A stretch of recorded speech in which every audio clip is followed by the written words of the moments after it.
Hello, everyone. This is Rick, and welcome to Astral Club. This experience I'm going to call Mission to the Planet of the Greys. Before I get started, I want to announce a few new patrons who have joined Astral Club on Patreon. That is Thunder Nugget 123, who is an Astral Scout and is also an excellent artist. He's drawn a number of characters and figures and creatures from some of my experiences, and they're quite good. And he's very talented. And Matt, who is an Astral Ascended. These individuals, plus all the other patrons on Patreon, will get advance videos commercial free for the two videos that I release now on Wednesday afternoon and Saturday morning. So if that's something you're interested in, there will be a link to Patreon with Astral Club in the description. Secondly, private lessons. Anyone interested in private lessons for astral projection with me will also find an email contact in the description, so you can contact me and ask for more information. And I still have a few dates left towards the end of March, and we're starting to book for April. Okay, let's get into this very interesting experience. I left my body just last night, and I found myself being called. I decided to answer the call, and I found myself facing my angel, who was occupied doing a number of things and talking to a number of other individuals, and reminded me of a general kind of sending people off on different missions. When I appeared, he dismissed everyone, and we had the room to ourselves, which was fine with me. I don't like being, lost in the mix with all this activity going on. It can be very disturbing in the astral, especially if you're not used to shutting out other people's telepathy, and I'm pretty good at it, but it can still be overwhelming at times. So I'm in the room, which is now a conference room that we used to meet in, and my angel smiled at me, although he looked a little careworn, as he has been of late, and asked me how I was doing. And I said that I'm doing fairly well, and that the channel is doing well, but our planet, as I'm sure he's well aware, is currently undergoing some disturbance and some conflict, and there is worry that it might expand into something greater. But we're all trying our best to direct positive energy to the leaders of the world and each other, and hopefully to stop this negativity that's being generated, or at least to clamp down on it, or at minimum try to limit it. And he said he certainly understands, and I need to understand that it's not just Earth, and it's not just the physical plane. This disruption is echoing throughout the known universe.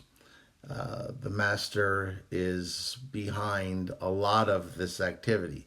Keep in mind that he needs willing puppets, both in the physical and in the astral. He's not forcing, he can't force anyone within the rules, which he must abide by normally. He cannot force anyone to do something. All he can do is whisper and try to prey upon their weaknesses, whether they be an earth leader or whether they be somebody on a different planet, different dimension, you name it. So, everyone is responsible for their actions, all he can do is whisper in their ear and try to exploit their faults and their weaknesses. So I don't, you can't just lay the blame at his door. All he's doing is opening a door, and these individuals who are choosing to cause problems in on our planet in other dimensions are choosing to walk through. That being said, we talked a little bit more about some of the strategy that he's doing. And he was honest with me. He said that it could go either way right now. The master has expanded some of his alliances, and he's trying to get more allied beings, civilizations on his side. And I was being asked to go to a planet that had beings on it that I had dealt with before. And I started thinking about some of the aliens that I had dealt with before, like the blondes, for instance, and maybe the folks that are on one of my favorite planets. The folks on the planet that I call Amphibia, for instance. But he smiled, an unnerving smile, and said, "No, it's the people that you call the Greys." If you follow this channel for any length of time, you'll know I made a number of videos where I discuss my interactions with the Greys. I can't say they were negative per se. I can't say they were positive. Whenever you're dealing with alien intelligences, I try not to jump to conclusions because I recognize that they think differently than I do, and that they might misinterpret my motives and I could misinterpret theirs. Heck, that happens when different cultures here on Earth interact. So it only makes sense that that can happen elsewhere. So I try to give everyone the benefit of the doubt as much as possible. Although I've shared with you in the past that when I've asked them questions, they've sometimes given me different answers. I don't know whether things have changed, whether they're bending the truth, whether they're evolving in their strategies and why they're on Earth, for instance. But let's just say that my level of trust with them wasn't at the highest. And when I would visit them, they would always be a little unnerved, and they would notice me when I was in the astral. Apparently, they are beings that can perceive at least the lower levels of the astral, even though they're currently occupying the physical. So they have, extended psychic abilities, let's say. And they were curious as to how I got to visit them and whether they could visit me in return and ask for my coordinates. At that point, I, of course, demurred and said, well, I appreciate it. Let me get back to you on that. And then I never visited them again. So that's kind of the way it ended. Now I'm being asked to go to their planet. And I ask, why? What can I do? Why me?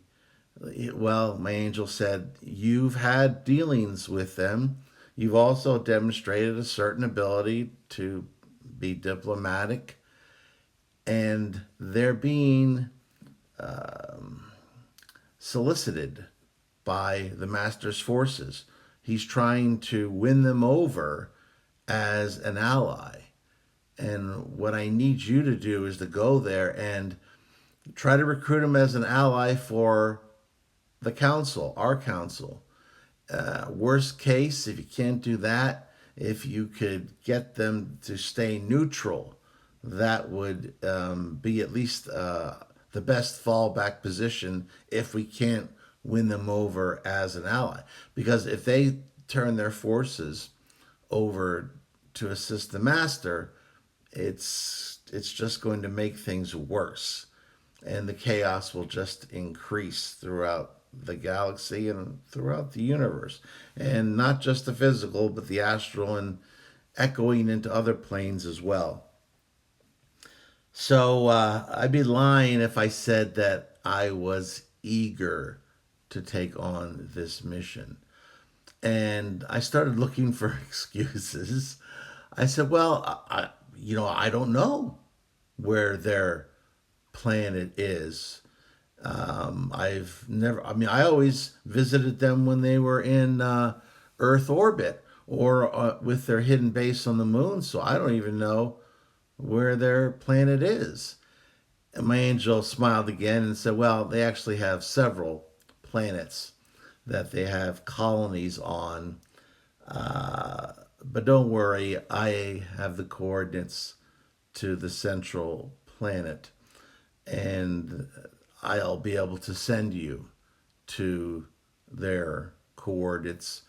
And they've been informed that we'll be sending you as our representative. And I said, great. I couldn't think of any other excuses that I could use. So I said, well, okay, let's get it done. Let's do this. I was unconscious for some period of time.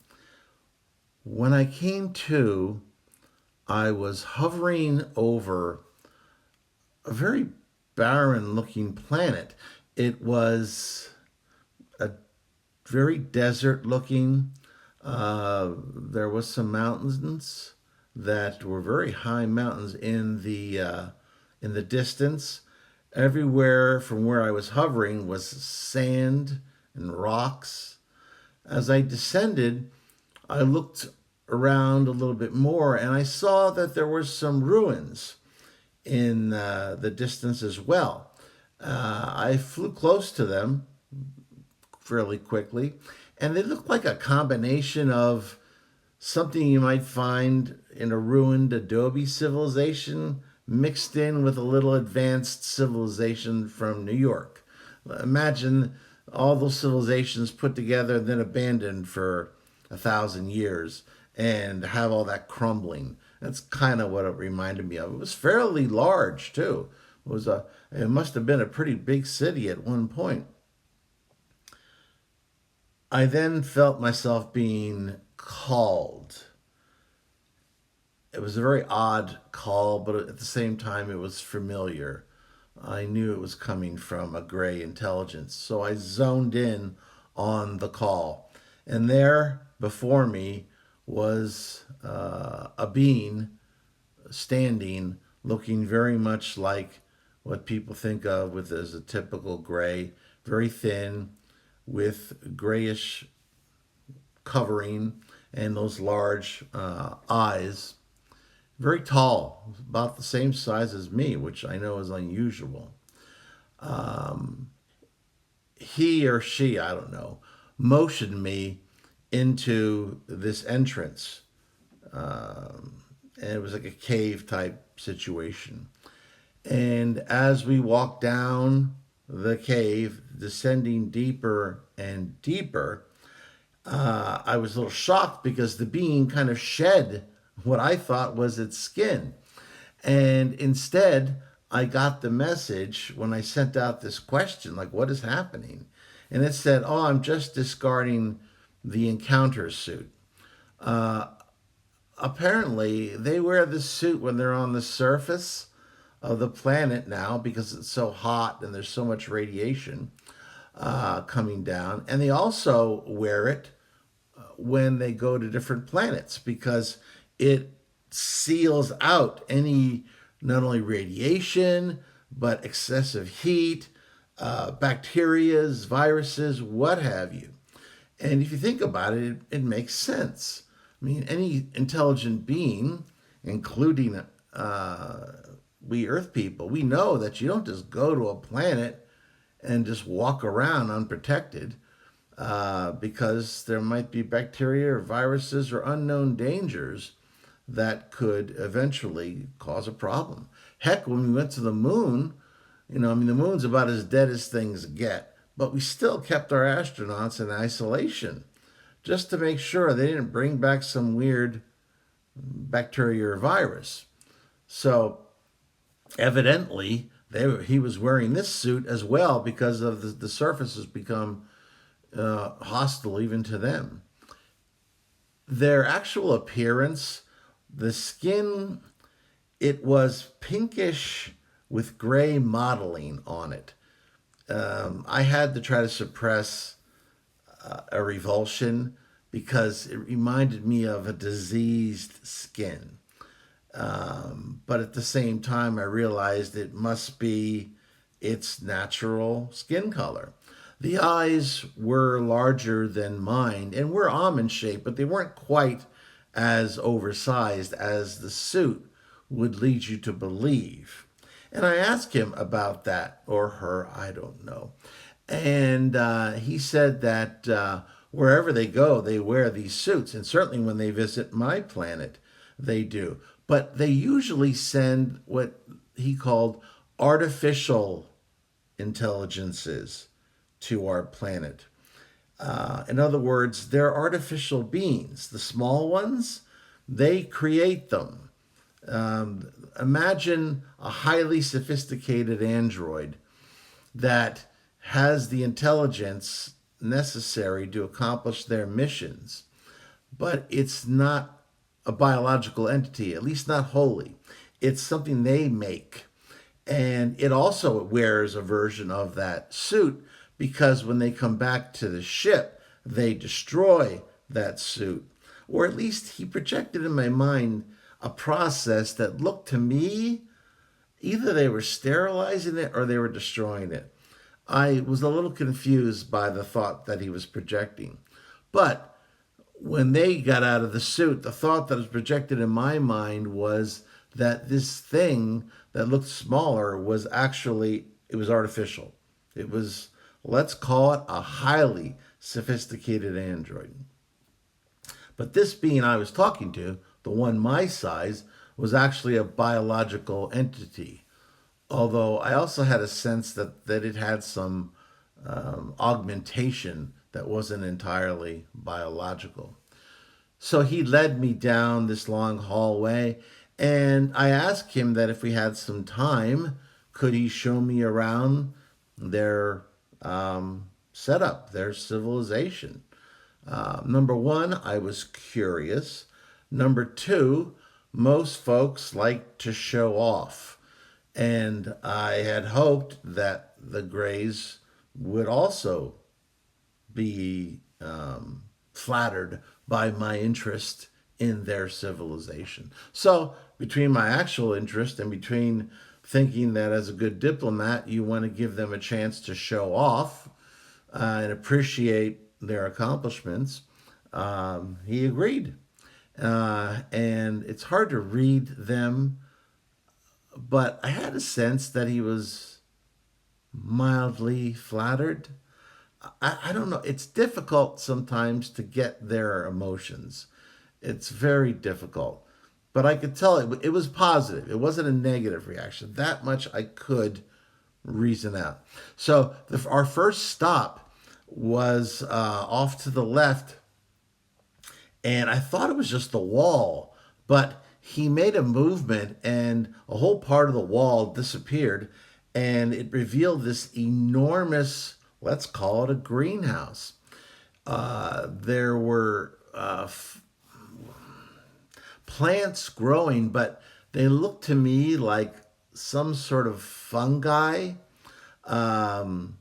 Nothing like I've ever seen on Earth, but that was my idea as to what they were. He gave me a name for what they called it, but I can't think of an English equivalent. What it was, though, was their primary food source. I couldn't tell where the light was coming from, though. I guess I was looking for light fixtures or something like that. But it seemed like the whole cavern itself was glowing with natural light. or some sort of light that was allowing these uh, special alien fungi to grow, and that it apparently was their primary source of nutrition. We got a little close, and he grabbed one and he ate it, and he had these very tiny little teeth. You could tell they weren't teeth designed for instance, eating meat, like some of our incisors are left over from our more meat eating days. These were very, very tiny little teeth that were probably best designed for a vegetable type diet, or in this case, fungi. And he said, well, if you weren't in your astral form, that's not the term he used, but that's the best English I could come up with, I would offer you some as well. And I pretended to be like the version of oh shucks, too bad. But to be honest with you, it didn't look very appetizing. So I was relieved that as a diplomat, I was unable to sample their cuisine. Um, he also indicated that within the fungi and around them were growing these very simple organisms that were the equivalent of worms, let's say, some sort of a cross between a worm, an earthworm, a mealyworm, uh, something like that. And it apparently helped to aerate the soil, and they also ate them too. And I guess that was extra protein for them. So I was even more happy that unfortunately I was unable to sample the cuisine. So after we were done looking at this, part of this enormous cavern, I was taken over to their medical section. And here I got the idea that they did very sophisticated DNA experimentations. And they had a wide variety of organisms, not all of which were grays. There was other species there as well. I didn't see any humans, and I was happy for that because I didn't want to have to suppress my emotions when seeing something like that. But I asked them, what is their interest in this? And they said apparently, they're having some genetic degradation that's happening in their species. It's happening for a number of reasons. They've gotten involved in cloning as part of their reproductive strategy over the years. Also, the immense radiation that's happening from their twin suns, as well as some other colonies they have, has caused some genetic mutations. So they've been experimenting not only with their DNA, but the DNA of other species, trying to splice them in such a way that it can correct some of the errors that have popped up in their DNA. This is a very simplified explanation. He threw a lot of very detailed info at me, which maybe someone who's a scientist and an expert in DNA research would have appreciated a lot more. That's what I got out of it, because I'm not a DNA scientist. But this also was a very large laboratory, and there were grays there, much like this individual, about the size of, a human, an adult human, running about. There were some small ones too that were acting as kind of assistants, moving here, moving this there, and they looked like mini grays without the suit on. But once again, I couldn't sense their thoughts at all. So, as sophisticated as they are, they're still beings that I don't really have existence from the standpoint that they're not projecting thought like I could pick up from the large grays. I was eager to get out of that area because it just kind of creeped me out a little bit. Um, and there was some housing and living units, which I would have liked to see, but time was of the essence. And I didn't know how much longer my projection would last. I could tell that my angel was helping to supplement my control, But this doesn't last forever. And since we're operating in the present and in our current dimension, my time is limited. So I said, I'd love to see the rest, but we probably should get and discuss with your leadership council this particular matter, that the reason I was sent here. So he took me to this room.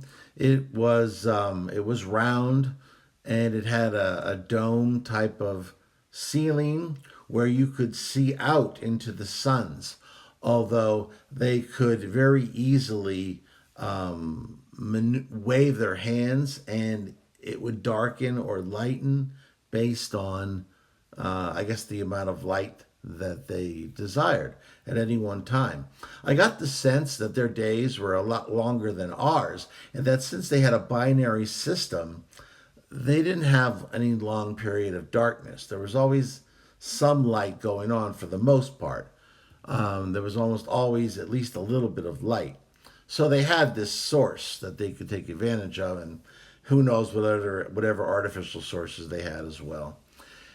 I addressed the council and I told them, frankly, why I was there, that I told them of the Master's rebellion and overthrow of the rightful council, and that I was here to talk to them and ask them to join our alliance to restore the rightful and original council. The sense that I got from them, some of them was ambivalence, a few others was mild hostility. One of them spoke up and said that we agreed to see you out of respect for the agencies that sent you to us, but we have been approached by this being that you call the Master, and he has promised us help with our genetic experiments and full assistance in locating additional colonies that will be suitable for our race. And this is assistance that your council in the past has been hesitant to offer us. In addition, we had representation at your council, but we weren't full members. This Master, as you call him, has offered us full membership and has promised to assist our race in any way that he can with this new council.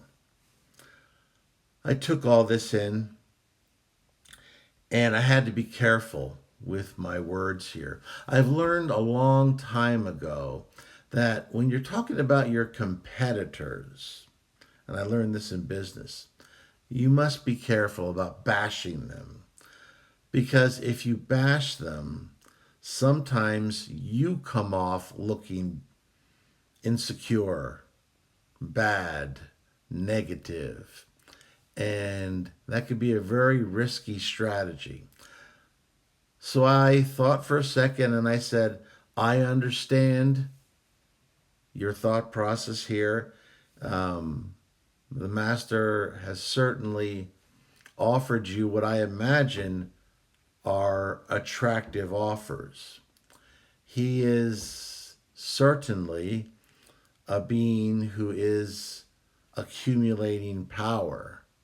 And it's not for me to tell you that he can or cannot fulfill these promises.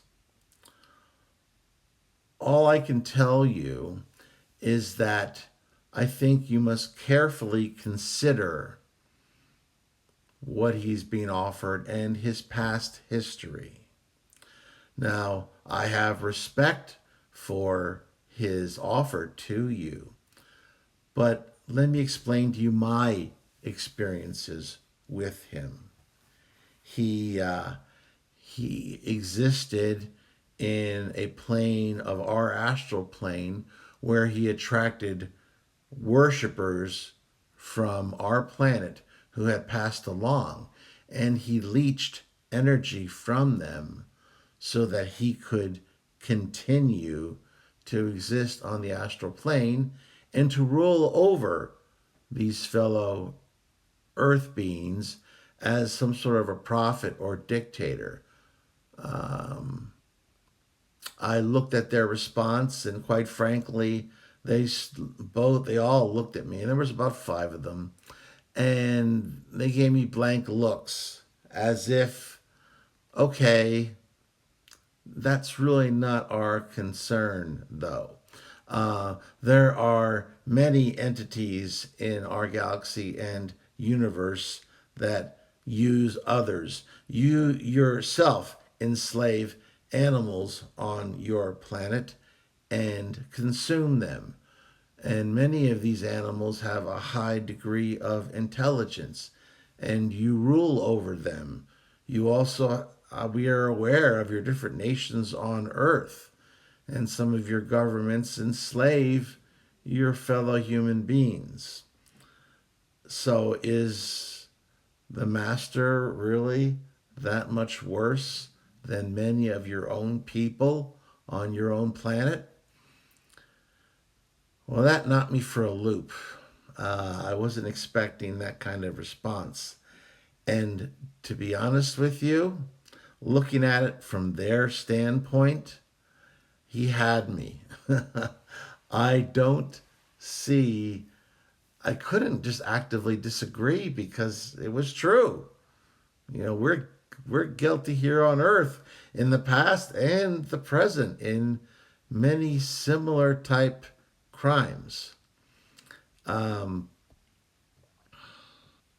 they asked how we had reacted to his alleged crimes, and I told him that at first we hadn't intervened until we had requests from the people he was, using their energy. We had requests to intervene, and that when we did, uh, the master attacked me and corrupted my soul matrix.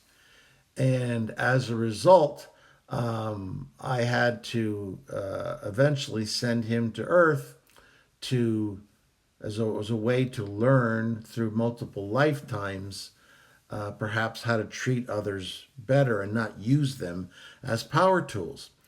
Well, I could sense that they stopped listening to me after a certain point.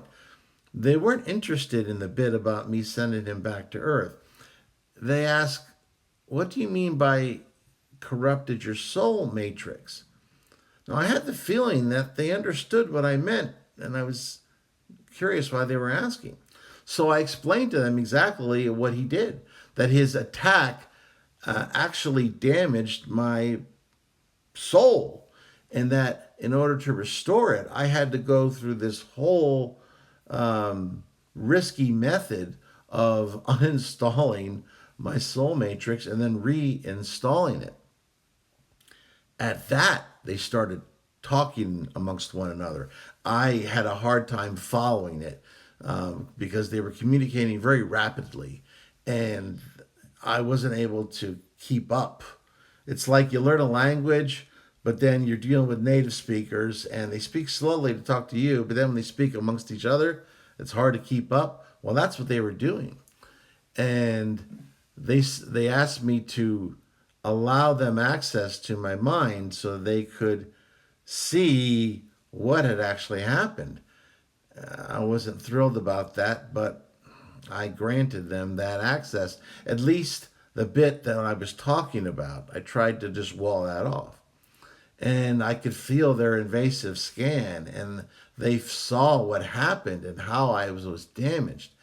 And when they pulled back out again and I was just dazed, they were shocked and appalled at this. Apparently, this is what they consider completely unacceptable. The other stuff he did, they didn't seem to mind, but they were shocked that he violated a universal principle so blatantly. And they asked me to leave the room for a bit while they had a discussion. So I went off and I was fighting this pull to come back to my body. and I was trying to summon as much control as I could, and I could feel my angel also helping me.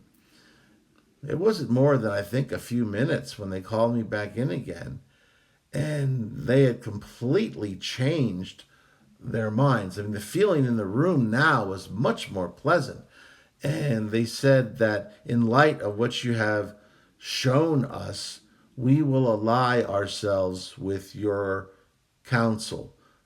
We cannot allow ourselves to be allied with a power that would violate universal law so blatantly. And what guarantee would we have that he wouldn't do the same to us? So you may go back to your council and tell them that you will now have the support of our people, and we will do whatever we can to assist you in your fight against this criminal. I thanked them, and then bam, I was pulled back to my body. This certainly was a remarkable experience for me, and I wanted to share it with you. If this was something you liked, hit the like button, share it with those of like minds. Subscribe if you haven't already. Hit that bell. Questions and comments, I'm sure you're going to have some of those. And if you want to join us on Patreon or you'd like a private lesson, look in the description and you'll find the information that you need there. And as always, this is Rick, and I will see you on the astral plane.